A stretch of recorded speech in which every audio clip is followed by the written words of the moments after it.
మనలో దాగి ఉన్నటువంటి చీకటి మనల్ని మరణానికి తీసుకెళ్తూ ఉంటుందండి. సూర్యుని ద్వారా వచ్చేటువంటి వెలుగు మన లోపల ఉన్నటువంటి చీకటిని ఎంత మాత్రం కూడా తీసివేయలేదు. మనలో ఉన్నటువంటి చీకటి తొలగిపోవాలంటే, ఆత్మీయ జీవితంలో ఉన్నటువంటి పాపం అనే చీకటి తొలగిపోవాలంటే అది ప్రభు అయిన యేసుక్రీస్తు వారి యొక్క వెలుగు మన మీద ఉదయించినప్పుడే.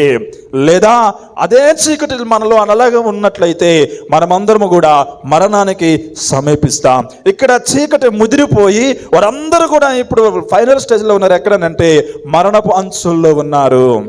అలాంటి వారికి జీవపు వెలుగు ఉదయించింది. దేవునికి స్తోత్రం కలుగును గాక. హల్లెలూయా. ఈ వెలుగు మన పాపములను తీసివేసేటువంటిదండి. ఈ వెలుగు మనలో దాగి ఉన్నటువంటి ప్రతి పాపమును, ప్రతి చీకటిని తీసివేసి మనములను పరిశుద్ధులుగాను, నీతిమంతులుగాను, ఎక్కడ కూడా ఒక చీకటి అనేటువంటిది లేకుండా మన జీవితం అంతటిని కూడా వెలుగుమయముగా చేసేదే ప్రభు యొక్క వెలుగు.